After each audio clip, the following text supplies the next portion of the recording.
출애굽기 14장 26절로 31절을 우리 교독하시겠습니다. 제가 먼저 읽겠습니다. 여호와께서 모세에게 이르시되 내 손을 바다 위에 내밀어 물이 애굽 사람들과 그들의 병거들과 마병들 위에 다시 흐르게 하라 하시니 모세가 그 손을 바다 위로 내밀매 새벽이 되어 바다의 힘이 녹된지라 애굽 사람들이 물을 거슬러 도망하나 여호와께서 애굽 사람들을 바다 가운데서 없으시니 물이 다시 흘러 병거들과 기병들을 덮되 그들이 뒤를 따라 바다에 들어간 바로의 군대를 다 덮으니 하나도 남지 아니하였더라. 그러나 이스라엘 자손은 바다 가운데를 육지로 덮고 물이 좌우의 벽이 되었더라. 그나라 여호와께서 이같이 이스라엘을 애굽 사람의 손에 구원하심에 이스라엘이 바닷가에서 애굽 사람들이 죽어 있는 것을 보았더라. 다 같이 읽겠습니다.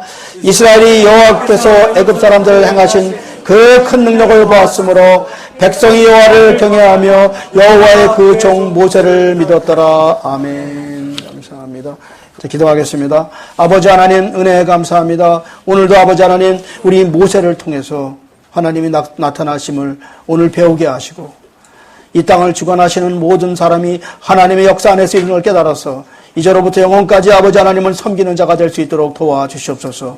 오직 나의 고백은 죄인이요 아버지 하나님 주님 앞에 설 수 없는 죄인이라고 고백하는 자가 될 수 있도록 오늘도 마음을 열게 하시고 오늘도 말씀으로 한 주간 승리할 수 있도록 우리를 인도하여 주시옵소서. 감사하며 예수님의 이름으로 기도합니다. 아멘. 오늘도 기도 많이 나와주셔서 감사하고요. 여러분 만나면 가장 기쁘고 또 주일날이 제가 많이 기다려지는 날입니다. 오늘 아침에도 여러분을 만나기 위해서 많은 시간을 기도했습니다. 아직도 오지 못하는 미창만 발걸음이 너무나 많습니다. 요즘은 교회가 많이 부흥해서 반수가 아직 안 오고 있습니다. 여러분 계속 말씀을 드리면서 안으로 기도하시기 바랍니다. 올 수 있도록 그분들이 올 수 있도록 기도하시기 바랍니다. 제가 성경 강의 시간에 가장 많이 쓰는 단어가 있습니다. 그 단어가 애굽과 홍해와 광야. 아마 저한테 말씀을 들은 분들은 우리 목사님은 애굽밖에 몰라 하는 사람도 있어요. 애굽과 광야. 칠판에 그림을 그리는 그림마다 애굽과 광야입니다. 왜 그렇습니까? 이스라엘 백성이 홍해를 건너간 사건은 아주 불가능한 사건이었기 때문에 그럽니다. 그런 사건은 인류 역사상 있을 수가 없는 사건이었기 때문에 저는 이스라엘의 그 홍해 사건을 늘 여러분에게 전하고 광야 생활을 늘 전하고 있습니다. 인생 안에 수많은 문제가 얽혀있고 그 문제로 실패하여서 심지어는 그 문제의 무게 때문에 스스로 목숨을 포기하는 사람도 많이 있습니다. 특별히 한국의 그 높으신 장관분들도 스스로 목숨을 끊는 분이 얼마나 많습니까? 오늘 홍해를 건넌 사람들 이야기를 통해서 문제의 강을 한번 건너보겠습니다. 첫 번째 홍해를 건너게 한 것은 하나님이셨습니다. 출애굽기 12장 51절을 다 같이 보겠습니다. 시작. 바로 그날에 여호와께서 이스라엘 자손을 그 무리대로 애굽 땅에서 인도하여 내셨더라. 바로 그날에 여호와께서 이스라엘 백성을 애굽 땅으로 인도해내시는 말씀을 여러분 바로 그날 우리 태영이를 하나님이 어둠에서 인도해 내신 것을 믿으시기 바랍니다.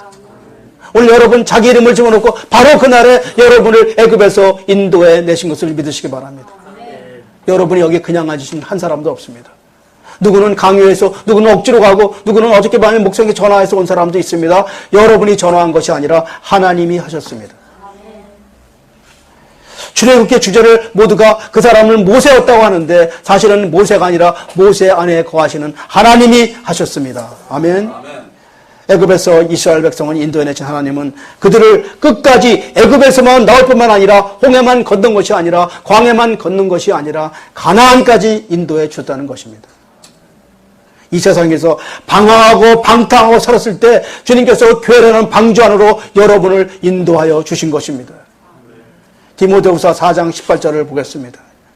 시작. 주께서 나를 모든 악한 일에서 건져내시고 또 그 천국에 들어가도록 구원하시니 그에게 영광이 세세 무궁토록 있을지어다. 아멘. 여러분 여기서 한번 주께서를 자기 이름을 한번 넣어놓고 한번 읽어보세요. 얼마나 은혜가 되는지. 우리 새로 오신 우리 정군 형제 이름을 제가 한번 넣겠습니다. 여러분 자기 이름을 넣으세요. 시작. 주께서 정군을 모든 악한 일에서 건져내시고 또 그 천국에 들어가도록 구원하시니 그에게 영광이 세세 무궁토록 있을지어다. 아멘. 여러분을 모든 악한 일에서 건져내시고 천국에 들어가도록 여러분을 구원하셨다고 성경은 밝히 말씀하고 있습니다. 오늘 본문을 통해서 하나님의 인도하심의 특징이 있습니다. 하나님은 어떤 특징이 있는가? 그 특징을 가지고 오늘 은혜를 나누기로 하겠습니다. 첫 번째 특징은 한 번 선택한 종은, 한 번 선택한 백성은 끝까지 인도하신다는 겁니다. 기차에 오르면 종착역까지 쉬지 않고 달려가시는 분이 우리 하나님이십니다. 한번 우리 하나님의 기차에 올라탄 사람은 타는 순간 그때부터 영원토록 우리 하나님은 절대로 여러분을 기차에서 내리지 않게 하십니다. 근데 기차에 타는 순간에 여러분 한 가지가 있습니다. 해야 할 일이 있습니다. 그것은 바로 영적 성장을 사모하셔야 됩니다. 기차 안은 그냥 가는 것이 아니라 영성 훈련장입니다. 여러분 강의나 설교로 영성을 배우지만 사실은 기차 안에서 승객들과 싸우고 다투면서 우리는 영성이 자라게 되는 것입니다. 여러분 다시 말해서 이 안에서 성도의 교제와 여러분의 가정에서 여러분 영성을 배우고 있는 것입니다. 여러분 마치 방주 안에 들어가면 사자가 있습니다. 방주 안에 가면 여우가 있고 악어가 있습니다. 그들을 만나서 그들과 사랑하고 그들을 배워야 됩니다. 지겨워서 방주문을 열고 바깥으로 나갈 수가 없습니다. 방주의 문은 하나님이 잡고 계시기 때문에 여러분 방주의 문을 나갈 수가 없습니다. 이미 영성의 기차를 탄 사람은 나갈 수가 없습니다. 여러분 열차 안은 종종 여러분을 실망시킬 수 있습니다. 그래도 여러분 그럴 때마다 여러분 감사하시기 바랍니다. 왜요? 내 욕망을 내려놓는 훈련을 그 안에서 하고 있기 때문에 그렇습니다. 여러분 이런 말씀하세요. 누구는 늘 토끼하고 사는데 왜 난 늘 악어하고만 살아? 원망하지 마세요. 내 안에 악어 한 마리가 들어가야지 난 사람이 되기 때문에 그렇습니다. 어떤 사람은 기차 안에서 홀로 열심히 뛰는 사람이 있어요. 나는 기차보다 더 뛰겠다는 사람이 있어요. 아무리 뛰어도 기차 아닙니다. 여러분. 그 사람은 성령보다 먼저 가려고 그래요. 기도하지 않고 먼저 가려고 그래요. 그래서 하나님께서 그는 자신의 능력을 의지하지 않고 시간 낭비하지 말고 나를 의지하라고 훈련시키고 있는 겁니다. 어떤 사람은 매일 나를 오해한다고 그래요. 누가 나를 괴롭힌다고 그래요. 그것은 자기 주장하고 자기를 변화했던 그 입술의 문제를 변화시키는 거예요. 우리는 하늘나라 사역을 위해서 많은 훈련 교관을 내 각 사람에게 두었습니다. 두 번째로 하늘나라 가는 특징이 가는 길이 안전하다는 겁니다. 아무리 험한 산길을 달려가도 아무리 골짜기를 달려가도 그 열차는 레일만 따라갑니다. 산이 오면 동굴을 타고서 그 레일을 따라 들어갑니다. 여러분 비바람이 와도 눈보라가 쳐도 레일만 따라가는 것이 우리 하나님이십니다. 절대로 바다 안에 뛰어들어가는 적이 없고 절대로 땅을 건너가는 길이 없고 꼭 레일로만 따라가는 변함없는 그런 분이 우리 하나님이십니다. 하나님은 우리에게 죽을 일이 와도 절망의 산이라고 와도 목적지까지 안전 운행을 보장하십니다. 한 번 믿고 돌아온 분은 여러분 천국 가는 그날까지 우리 하나님이 여러분을 붙들어 주십니다. 걱정하지 마시고 의심하지 마시고 어느 분은 우리 아버님이 돌아가셨는데 꿈에서 아버님이 꼭 얼굴이 이상해요. 목사님 우리 아버지 혹시 지옥 간 거 아니에요? 성경은 모르시는 분이에요. 성경은 한 번 열차에 탄 사람은 절대로 하나님 포기하지 않으십니다. 여러분 한 번 예수님이 부른 사람은 절대로 기부하지 않고 포기하지 않으시고 끝까지 종착역까지 가시는 분이 우리 주 오신 하나님이십니다. 세 번째 오늘 말씀의 오늘 주제가요. 체면을 버려야 하나님의 능력이 온다. 여러분 자신이 악을 해가면서 이것이 선하다고 하는 사람이 세상에 아무도 없습니다. 내가 지금 악한 일을 하면서요. 악인도 알아요. 나는 지금 악한 일을 한다. 여러분 혈기 부리면서 내가 잘했다고 생각하는 사람 한 사람도 없어요. 혈기를 내는 사람들의 특징이 뭔지 아세요? 혈기를 내면 자신의 인격이 손상이 되니까 내 내면이 아프기 때문에 다른 사람에게 동조를 구합니다. 어떻게 구합니까? 나의 혈기를 정당하는 얘기를 자꾸 퍼뜨려요. 그래서 나의 의의를 전하기를 원하는데 여러분 속지 마시고요. 혈기 가장 많은 사람이 가장 싫어하는 사람이 누군지 아십니까? 바로 자기 같은 혈기 많은 사람이에요. 그 사람들 혈기 많은 사람 만나면 지겨워하죠. 왜요? 나하고 똑같은 사람 만나기 때문에. 여러분 인색한 사람을 인색한 사람이 좋아하는 사람이 누군지 아십니까? 인색한 사람이 가장 싫어하는 사람은 자기같이 인색한 사람이에요. 그 사람은 항상 돈 주고 밥 사주는 사람을 좋아해요. 그들 둘이 만나면 밥값들을 안 내니까. 우리가 욕심을 품지 않고 넓은 마음으로 남을 사랑하고 이해하고 용서했다면 그것을 나쁘다고 여기는 사람이 이 땅에 아무도 없습니다. 여러분, 그래서 우리가 아무리 친한 친구라도 예고 없이 남의 집에 방문하지 마세요. 그것은 큰 신뢰입니다. 왜냐하면 자신의 흩어진 모습을 우리는 보여주기가 싫은 겁니다. 유달리 남의 시선을 신경 쓰는 사람이 참으로 많습니다. 어떤 사람은 유달리 남에게 잘 보이고 싶어 합니다. 어느 정도 다 누구나 그런 성향이 있지만 좀 더 심한 사람이 있어요. 그런 사람들은 사실 자유로움이 없습니다. 자유함이 없습니다. 바로 묶여있는 사람들이에요. 체면에 묶여있는 사람이에요. 즉 마르다처럼 바깥을 치우쳐서 내면이 통 비어있는 공백이 있는 그런 사람을 우리는 체면에 취한 사람들이라고 그래요. 성경에는 자기를 옳게 보이라고 영적을 질문한 한 사람이 주님을 찾아옵니다. 그 사람이 주님에게 나는 이렇게 옳은 일을 했다고 말하는데 그 사람은 사실 진리 때문에 온 것이 아니라 자기 체면을 세우기 위해서 주님 앞에 왔습니다. 부자 청년입니다.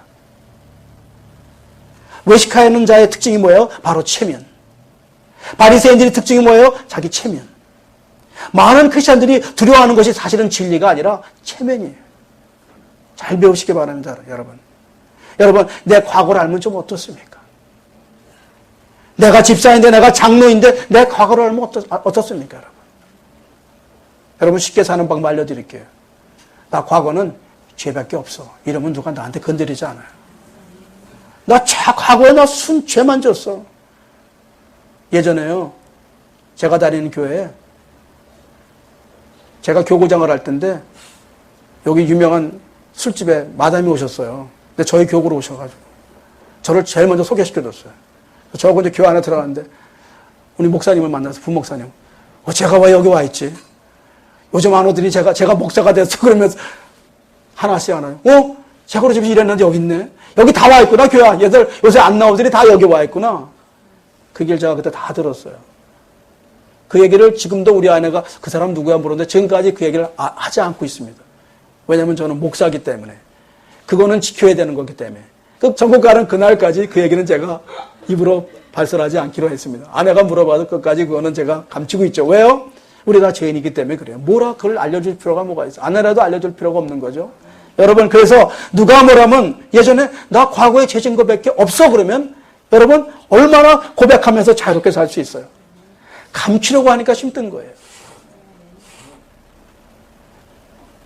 여기 사울이라는 사람이 나오는데 명령을 안 들어요.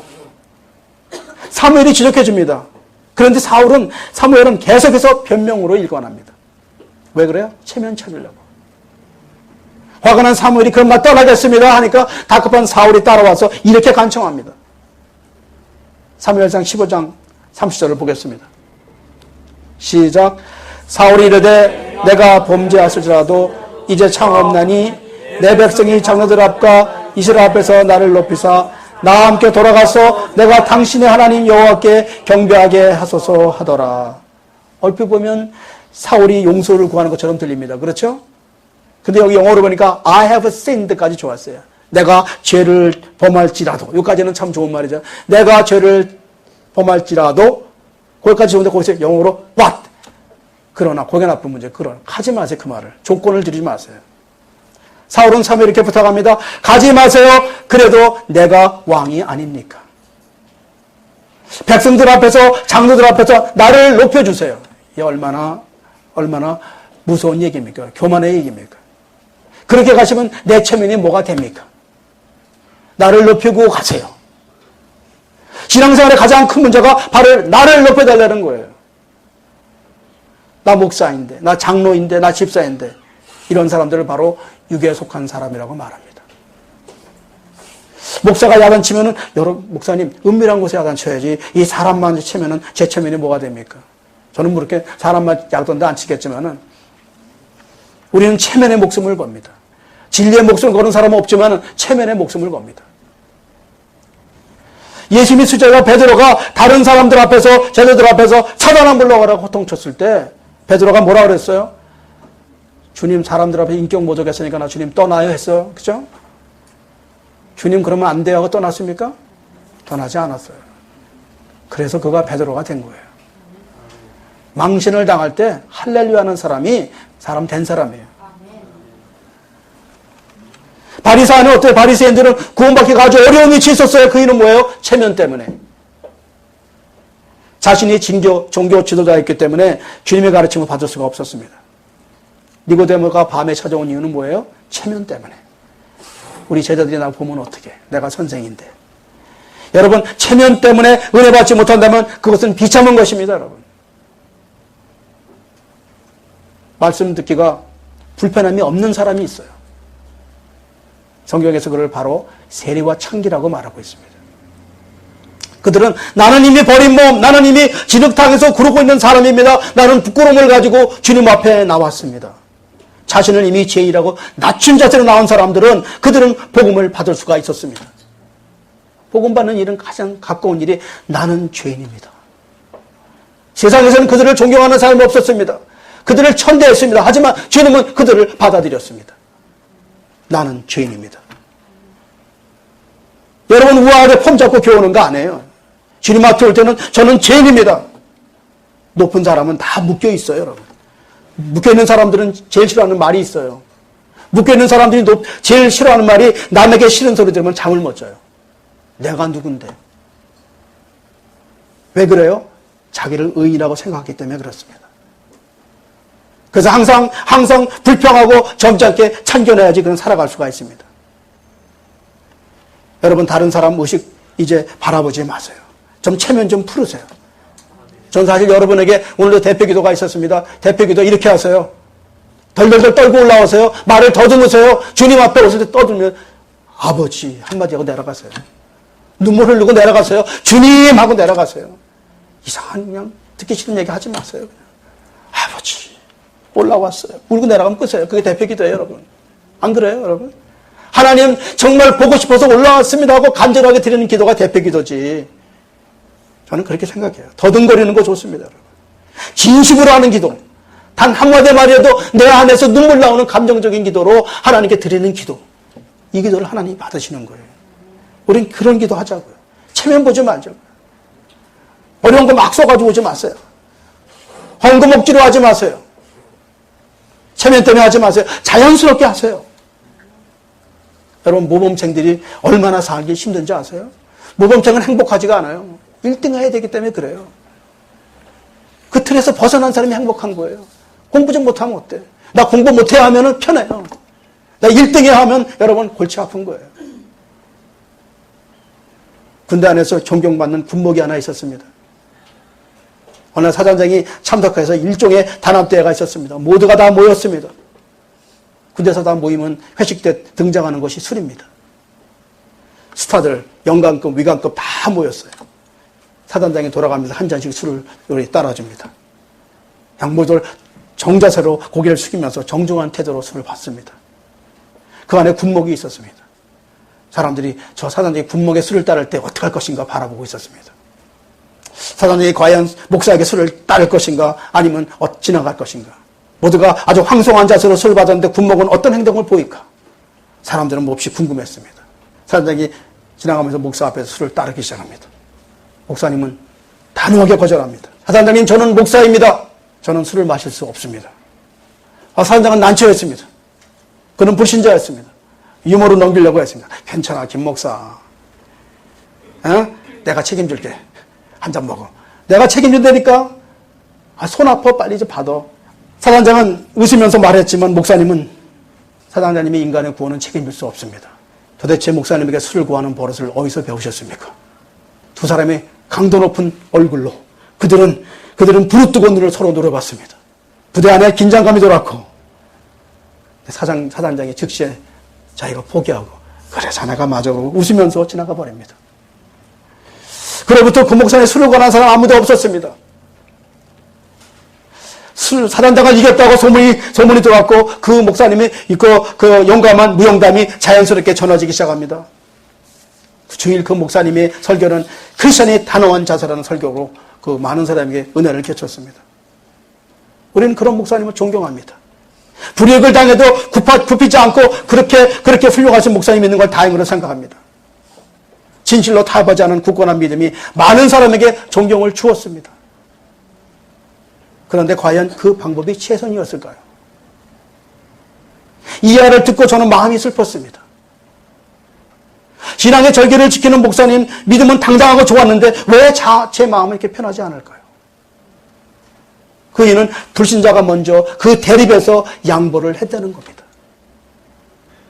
장교가 아니라 그 불신자가 먼저 자신이 피해버렸다는 거예요. 여러분, 목사가 상대방의 많은 사람 앞에 정명으로 공격해서 그를 망신해 준 것에 대해서는 여러분 어떻게 생각하십니까? 믿음으로 자신의 신앙을 지켰지만 그것이 진정한 믿음입니까? 모든 장교들 사이에 저분은 훌륭한 목사라고 한 사람도 있겠지만 또 다른 불신자 장교들 사이에서는 저래서 나는 교회 안 가.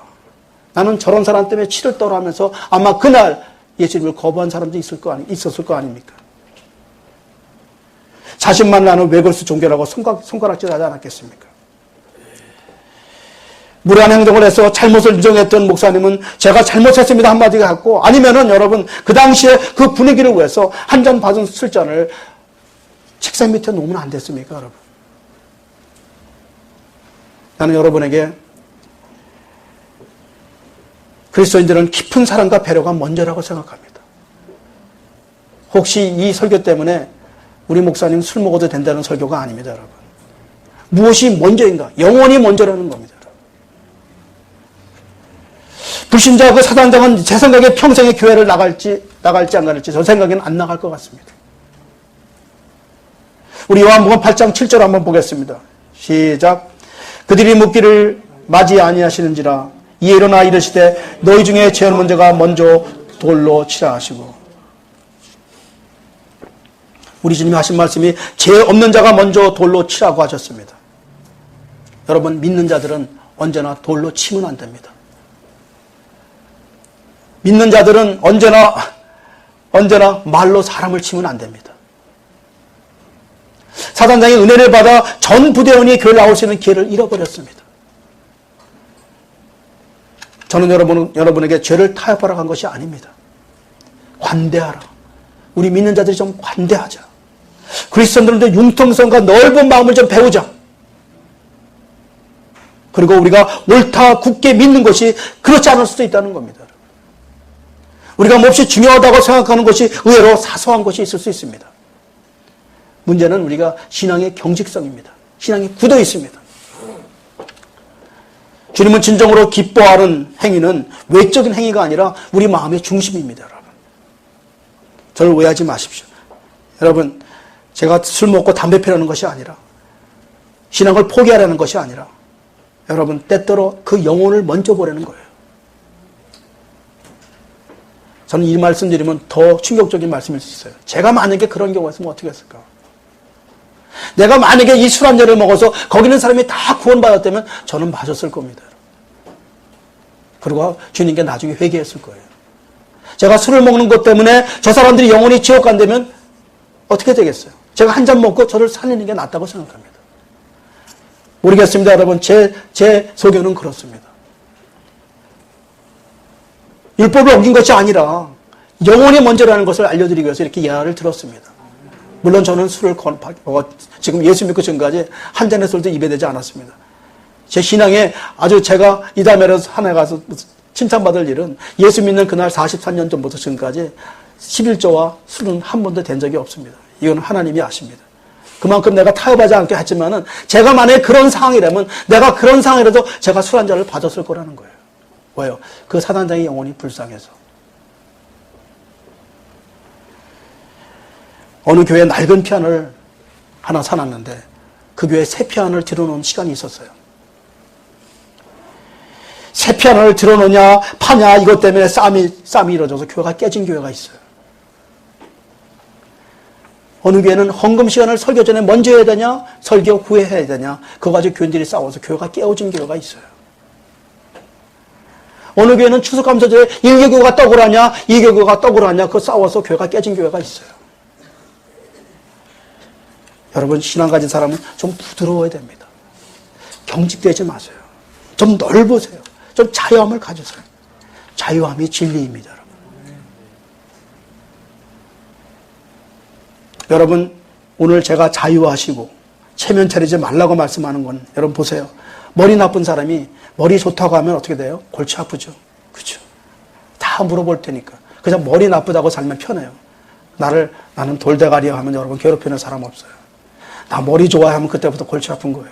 그러니까 자유롭게 사세요. 천재라는 순간부터 자기 골치 아픈 거예요. 우리 진리인들은, 우리 기독교인들은 자유하세요. 이것이 애굽에서 탈출입니다, 여러분. 억지로 선행하지 마세요. 억지로 밥 사지 마세요. 억지로 웃지 마세요. 억지로 사랑하지 마세요. 진실로 하세요. 이것이 자유입니다. 못 가면 못 간다고 그러세요. 괜찮아요. 왜 자유롭게 안 사세요? 왜 힘들게도 사세요? 갓난아이의 모습은 아름다워요, 여러분. 저기 우리 민지 아름답잖아요. 그죠? 갓난아이 너 왜 성장하지 않았냐고 부모가 야단치는 거 봤어요? 갓난아이가 똥 싼다고 때리는 부모 보셨습니까? 갓난아이는 갓난아이 그 모습이 아름다운 거예요. 7살짜리 개구장은 개구장의 모습이 아름다운 거예요. 20대 우리 젊은 청년들은 젊음이 아름다운 거예요. 그렇죠? 우리 60대는 이 흰머리가 아름다운 거예요. 다. 근데 문제가 뭐예요? 7살짜리가 60대처럼 살면 안 돼요. 그런 말 써서는 안 되죠. 큰 문제는 60살이 7살짜리 살면 안 되는 거죠. 60살이면 7살처럼 간단하게처럼 우유만 달라 그러면 안 되는 거죠. 흉내내지 마세요. 7살이 60살짜리를. 60살, 7살을 흉내내지 마시고 자유를 잃어버리면 묶입니다, 여러분. 좀 어려운 얘기죠, 여러분. 우리는 나이대로 사는 것이 부끄러운 것이 아니에요. 초신자 부끄러워하지 마세요. 지금 실수 많이 해도 부끄러운 거 없어요. 초신자 술 먹어도 부끄러운 거 없어요. 우리는 술 가지고 오세요. 마약 가지고 오세요. 우리 교회 들어오세요. 아, 저 목사 미쳤어. 아니에요. 그 사람은 갓난아기이기 때문에 그래요. 그거를 야단치는 60대가 잘못된 거죠. 제가 초창기 때 그래서 교회가 깨지지 않았습니까? 술 먹고 들어온 사람이 너무 많아서 새벽이면 술 냄새가 가득했어요. 직장에서 끝나고 술집에서 왔기 때문에 술 냄새가 가득했어요. 저는 그때도 그들을 붙잡아주고 같이 기도했어요. 여러분, 그 술 냄새가 아니라 그 냄새가 바로 예수의 냄새였어요. 그 냄새가 예수의 냄새죠, 여러분. 왜 그걸 술 냄새로 맡았어요? 그 사람이 성교 갔잖아요, 여러분.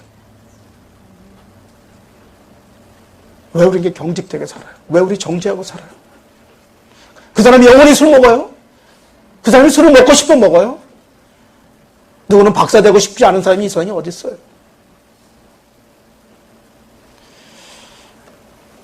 여러분, 선한 사람 되지 마시고 주님의 사람이 되시길 바랍니다. 사람에게 인정받으려 하지 마시고 주님한테 인정을 받으세요. 마지막으로 홍해를 건너기 위해서는 믿고 순종해야 됩니다. 우리 출애굽기 14장 16절을 보겠습니다. 지팡이를 들고 손을 바다 위에 내밀어 그것이 갈라지게 하라. 이스라엘 자손이 바다 가운데 마른 땅으로 행하리라. 손을 바다 위로 내밀어 그것을 갈라지게 하라. 하나님 명령하셨습니다. 이 명령에 손을 바다로 내밀어 있는 사람이 얼마나 되겠습니까? 여러분, 우리에게 안진뱅이가 왔을 때 여러분이 그를 위해서 손을 내밀어서 기도할 수 있는 담대함 있는 사람이 얼마나 되겠습니까? 저도 마찬가지예요. 손을 내밀어서 안수하라. 저 사람이 일어날까? 될까? 이렇게 의심이 옵니다. 망신당하지 말고 체면 때문에 이것을 가로막을 수가 있다는 것입니다. 우리 삶 속에서 우리의 홍해의 기적이 일어나지 않는가? 바로 내 체면입니다. 여러분, 망신당하면 내가 당하는 것이 아니라 하나님이 망신을 당하시는 거기 때문에 믿음대로 하시길 바랍니다. 아멘? 우리 앞에는 매일 홍해가 가로막혀 놓여 있습니다. 내 힘으로 도저히 풀지 못하는 수많은 고민이 있습니다. 질병, 이러지도 저러지도 못하는 절망감이 있습니다. 이스라엘 앞에서, 홍해 앞에서 이스라엘 백성은 두 종류로 갈라집니다. 체면을 이기고 믿음으로 사는 모세가 있는가 하면은 이제 끝장났구나. 원망하면서 모세를 원망하며 달려드는 그런 사람이 있었습니다. 여러분, 하나님이 역사하시는 하나님의 진리에 여러분 원망하고 끝장을 보는 사람들은 절대로 홍해의 바다를 건너갈 수가 없습니다. 여러분, 홍해를 건너는 방법을 제가 말씀드리겠습니다. 믿음이 없다면 믿음이 좋은 사람하고 지내시길 바랍니다. 믿음의 사람들과 배우면은 여러분 신앙을 따라가면서 홍해를 건너갈 수 있습니다. 오늘 마지막으로 여러분, 믿는 자가 부자가 되면 안 됩니까? 라는 질문으로 마지막을 마치겠습니다. 목사님, 믿는 자는 부자가 되면 안 됩니까? 하는 사람이 너무나 많습니다. 답은 됩니다. 믿는 사람은 부자가 돼야 됩니다. 그런데 이유가 뭡니까? 안 되는 이유가 너무 쉬워서 안 됩니다. 오늘 하나님이 돈 버는 방법을 마지막 알려드리면서 말씀을 마치겠습니다. 이렇게 하시면 돈을 법니다. 잠언서 8장 21절을 보겠습니다. 다 같이 읽겠습니다. 시작. 이는 나를 사랑하는 자가 재물을 얻어서 그 것간에 채우게 하려 함이라. 어느 목사님은 이 돈 버는 얘기하면 기복신앙이라고 그래요. 저도 마찬가지로 그렇게 가르치고 있습니다. 여러분, 이 말씀을 보니까 얼마나 쉬워요? 나를 사랑하는 자가 재물을 얻어서 그 것간에 채우게 하려 함이라. 그런데 여러분, 이 말씀은 너무너무 어려운 말씀이에요. 이게 조건절이라는 말이에요. 조건절. 조건이 뭐냐? 나를 사랑하는 자. 여러분 정말 주님 사랑하십니까? 한번 내일 아침부터 새벽에 쭉 나오시고 수요예배 나오시고 금요예배 철야 나오시고 기도하시고 금식하시고 한번 해보실 수 있는 사람 손 한번 들어보세요. 나는 교회를 이토록 사랑한다.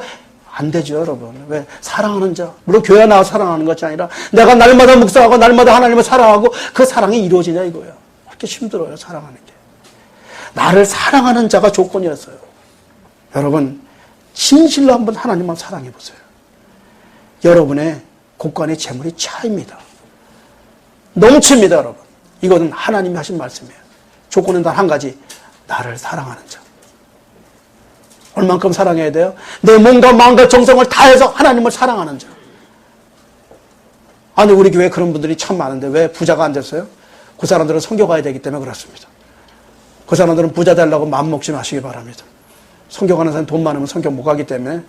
하지만 여러분, 내가 물질로서 하나님 나를 위해서 봉사하시겠다는 사람은 여러분 한번 도전해 보세요. 내 몸과 마음을 다해서 하나님을 사랑해 보세요. 체면 차리지 마시고 주님 앞에 나오세요. 여러분, 모든 체면은 오늘 십자가에 완전히 못 박아버리세요. 나는 죄인입니다. 그래야 그 공간 속에 하나님의 향기가 채워지면서 승리할 수가 있습니다.